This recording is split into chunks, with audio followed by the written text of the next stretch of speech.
totally advanced consciousness that decided to go the route of externalization. Right? Because it does, there's no doubt that with enough ego you don't feel very good. There's not a human being who has been totally egoic would say that they felt good in those times. So it's not promoting well-being. If they're advanced, why would they have done that? Advanced how? Advanced doesn't necessarily mean you have heart. Okay. I mean, if we were living for billions of years continuously with a memory, I'm pretty sure we'd be traveling around the stars too. Right? If we were in, say, a part of the universe and then we fall asleep. It's kind of like, in the Bible it says the rains on the just and wicked alike. So when that energetic amplifies, like you're all experiencing, it's not just amplifying the good, it's amplifying what exists. It doesn't have prejudice that way. It's just the energetic stepping up, right? So we see the bad as a flaw, right? When a kid walks into a school and just blows everyone away, there's the flaw. Because there's a break in the harmony somewhere, right? But we've never stopped to think that it's the socialization that's causing this. It's just forcing people into a mindset, forcing them into a particular way of life that is totally alien to them. It's being very close to what the variety of consciousness you're dealing with on your planet. It's trying to railroad it all into one little program. It's obvious. You take any job, there's a protocol there. There's a set standard, rules, the logistical way it's going to happen, and that's the way it is. And it's enforced. And the same thing's going on religiously, politically, financially. We're enforcing this on each other. This giant idea. Like you take money. Is it real? It's an idea.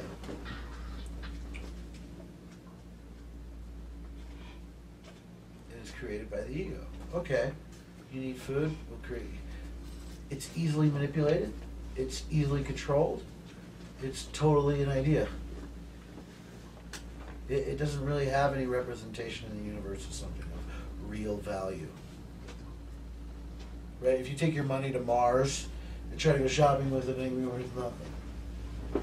Matter of fact, if you're on an island with a boatload of it, you're doomed. So where's its value? It's not real. Right? Now take everything you've thought about religion. It's the same. It's not real. It's not real. It's a description. You're relying on a description to point out what's actual. You can't do that. I can describe a tree all day long. It's not going to let me know what exactly it is or where it comes from or how it originated or what its purpose in the universe is. It's just going to be leaves are green, it has sticks, it has a trunk, it has bark. Tree. Tells you nothing. So when we go off and off about God and God and God and God, and then you go to church and you hear about it, all they're doing is giving God an ego. They're giving him a purpose, an idea, a concept, but they're calling it God. It's like they're building it. So it's not real. When Pat Robertson gets up and says God hates gays, do you think he's really right? I mean, you really? I mean, can you fathom such an idea? There's plenty of people out there that do believe that. But you know what's interesting to me is, see, I work at All Souls Unitarian Universalist Church. Right. I never hear the word God there. I mean, very, very rarely. But I hear you saying God way more. Right. And it's fine. Because it's cool. It's like, oh, that's kind of relaxing, You're okay with it. Yeah. But, it's like a zip there. And maybe that keeps them in a better space for the wide variety of people they have. But I just think so I hear you saying the good and bad, but you're open to it. It seems like. Absolutely, absolutely. Because intent to me is spirit. Spirit, it's the thing we're listening to.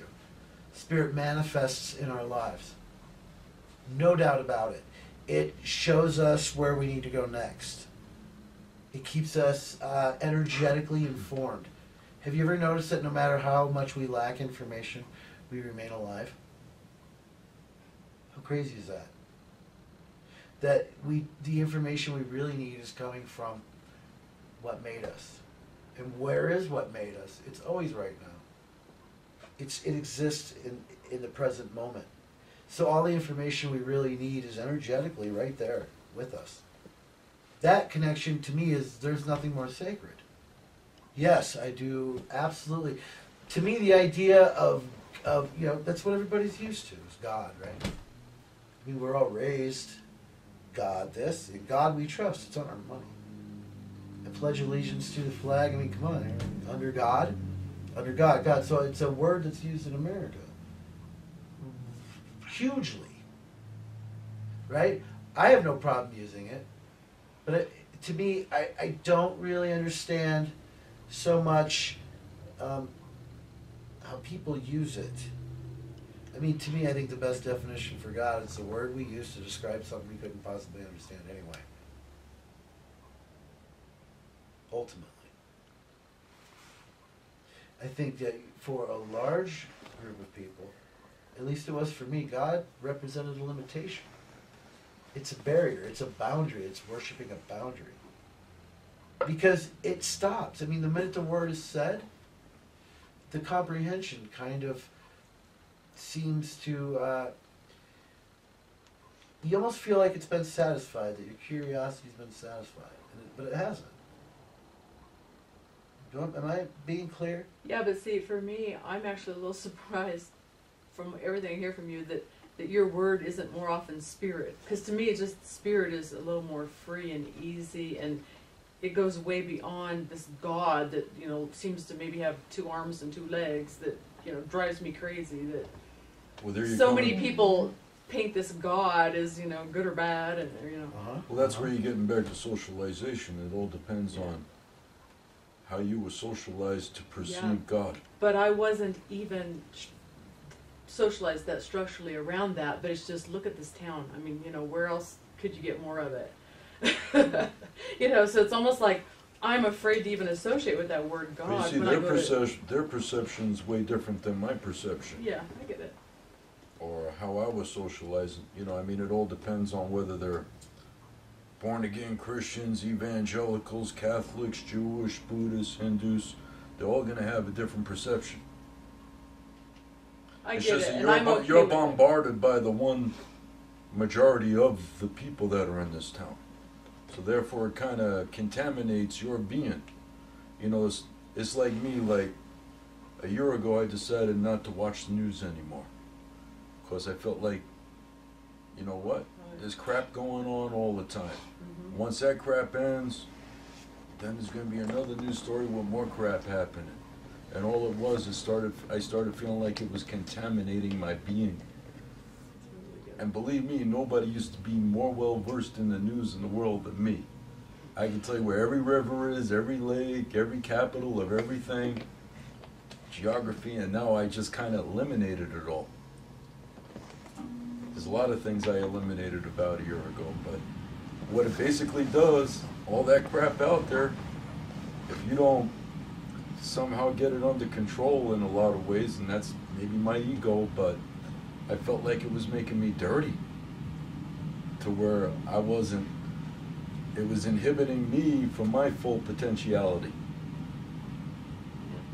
So you just got to kind of learn all that crap that these other people want to bombard you with, you got to kind of put that shield. Of course, there's a lot of good stuff, I don't like to judge it, but, it's like that crap, it just keeps on manifesting. But then, huh? Don't you like making fun of it once in a while? Well, I'm making fun of it. Poking fun at it. Especially watching the news, But it's it- like, what a show this is. Oh my gosh. You know, It's sick. so what I started doing, if I want noise in my general vicinity when I get up in the morning, when I'm having my nice, great first cup of coffee, I turn it on SportsCenter. I'm watching ESPN. I feel that basketball game that's going on is more relevant than what's going on in Egypt. That's how I see things now. Of course, once that Egypt thing ends, then there's going to be another deal in a couple of weeks somewhere else. All it is just crap manifesting. And there's nothing I can do about it. And then the media and all those people that want to feed it to you, that's their job. They love it when it happens. They love crap happening. Because then they get these people to watch that crap. They can say it before a commercial and after a commercial. Right. And the next day. And the next Right. day.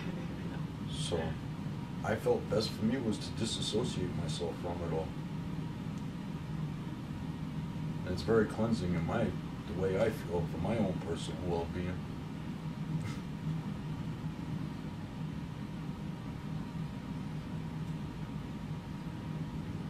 And that's how I perceive it in my mind. I don't even know if I kind of clarified that at full extent to you guys. Or if it even made sense to you, but it makes sense to me.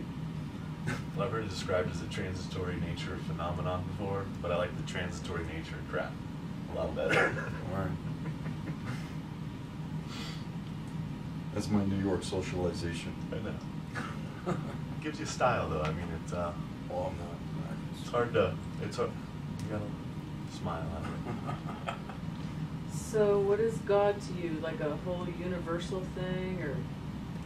It's life itself. It is the present moment. It is now. Never anywhere else. That is, to me, it's about that big. It permeates absolutely everything. It's the cutting edge. It's the razor's edge. It's right now. I mean, to me, it's like, all right, universe, God, creator, that which made us. Oh, let's go on and on. There's millions of names for it, but what does that really represent for me? Everything. Life itself. That thing looking out of my eyeballs, that to me is it. Your life force. That without any kind of need to bring that vibrational level down. That's what I identify with. That's what I try to. I don't like to identify with the mental thought, the speaking world so much. I know it's there, and it's all becoming like, bird song. It's all just tweeting. It's like the dog goes woof woof, and we go, hey, how's it going? La la la la la la blah blah blah blah blah. And the dogs get in tiffs, and it's woof woof, right? We get in tiffs, and all kinds of words. But it's really kind of the same thing going on. It's not really what's important in the human realm. The humans have that extra something, right? There's a reason that we get to make glass and refrigerators. We're a little bit more advanced, right, than those animals. But we look at our socialization and we act just like them. Woof, woof, woof, blah, blah, blah, blah, blah, blah. And we totally engage each other on a very narrow band of reality within that God, within that life. To me, I like the idea of living in the present moment. And it's spoken all over, but it's like, I don't know if anybody's really broken it down very well. Right? I mean, if life is what's keeping Earth a certain distance from the sun, so life can happen here, it's not something that it did. It's something it's presently doing. It's not something it's gonna do. It's something it's presently doing. But presently, we are alive. Right? There's no way to know if we're going to be alive tomorrow. There's really no way to understand if we were alive before. not in the sense of life itself, an idea of it. Life is only present right now. The past is done. That's what it did. But life isn't about what it did. It's about what it's doing. It's about keeping space.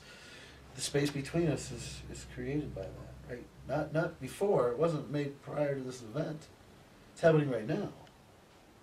I can recognize you because of that. Do you understand what I'm getting at? That all the energy of life itself, of the universe, of God, is happening right now. We are the ones that, because our ego is so crafty and beautiful, we can extract ourselves from the present moment and focus on past experience to dull that moment. Because if we don't like it so bright, it's like, oh, it's too bright. We can go from a space in the present, totally remove ourselves from it, and project into the future. Future fears are what? From a disconnected present. Plan for, I gotta make some changes, comes from an unsatisfied present. Which is really only happening because the past is being dwelled on as a point of contact that has ruined the present. And how has it done that? There's not even any remnants of it around. It's not existing right now. It existed. And now this is happening. See, I mean, the world, the earth, was actually set up to live in the present moment continuously. And if we would have done that, this probably wouldn't have happened. But there was something enticing somewhere out there. You know, there's stories of demons. There's stories of Antichrist. These don't exist because people are making up stories. This is not fairy tales. Some of this is based in reality. There is something that made us refuse or neglect or completely become blind to our connection with that life force in the present moment. It actually removes us from the present moment, throws us into the past or into the future, and it eats us right where we're actually supposed to be. To be one with God is to be informed about where you're at right now. Really, it's the moment you're in. We could just stay there. Right. And not worry about, okay, going through the security or how to do this project. But it's that drive sometimes, like, to complete something or to succeed at something. And not just be in the moment, because sometimes the moment is almost boring unless you really get at peace and stay there. Do you know what I mean? Well, the moment's fantastic. No, When you're able to be in the moment. When I'm outside of it, that bores me to tears. Yeah. When I'm in it, oh wow! I mean, I could sit here the rest of my life and be and not move and be completely satisfied. That's the present moment for me. I've been trying to find a way to stay there, and I find that socialization is a big chunk behavior. Everybody wants to pull you out of it, to tell you a story. Everybody wants to pull you out of it to tell you about past glories or future conquering ideas. But very few people want to hang out with you in the present moment. So I have found stay, a couple that when they go there with you, there is the most beautiful thing you've ever seen. I have a couple. Seems like in the like work environment of your, at least Monday through Friday or whatever your work environment might be, it might be harder to be in the moment. I used to think that too. But it's because the mind runs amok with how come it's not supposed to be, or how come it can't be, or what task is going to cause it to disrupt. But that's not true. That's just part of the Just stay in there. socialization. Even if you are working on a task, just stay in there. And don't feel that pressure of the race. I go to work, and it's some of the hardest work I've ever done. Jimmy's smiling because he knows what it's like. And you couldn't ask for a better environment to work in. It's on a goddamn military base. It's right next to a hospital.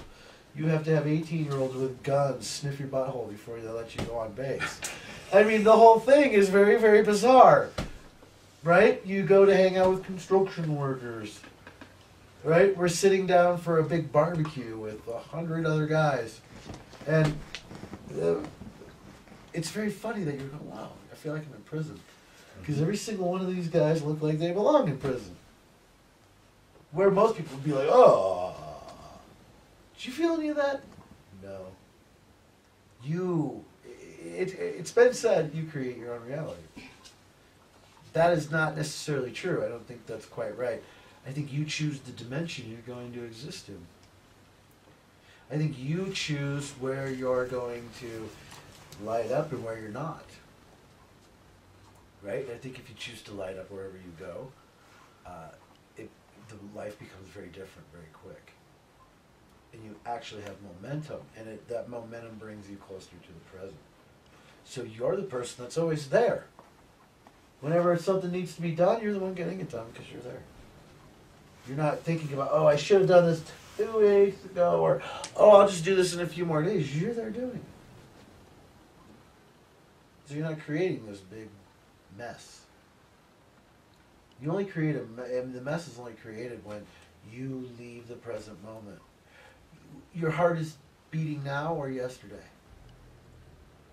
Tomorrow or now? Right? You're looking at your eyeballs now, or are you looking at your eyeballs yesterday? You're looking at your eyeballs tomorrow or now? Where is the intensity of life? Is it in what's happened to you, or is it right now? Don't let your mind decide. It's not a thought. It's not an idea to think about. It's an energetic invitation to be now. The universe is always doing that. See, and It's other nice. people do this to you too. It's like you're even a commodity, just like food. Well, it's nice to stay in that now. It's like you so wish sometimes other people were anywhere near it. Right. You know? And they always seem to be going so much to the future. But you see, you're a commodity to the people that you work for too. Oh, yeah. I know. Because they're using your existence for their benefit. And they put that undue stress on you to do a certain performance. And that gets you worrying about what am I going to do now at work about this problem or that problem. They create problems. So my question is, how do you rub off on others and share more of that being in the now thing? You Who know? says you got to share that? I'm not saying you have to, but it's more comfortable when I'm around people that are like that, Uh-huh. that are so driven, you know, like when their energy is just, we're doing it, this is good right here, and they're happy with Well, that. you know, when you get there, it's like, how can I explain? It's like, that way if you get around other people, say like, what you call like-minded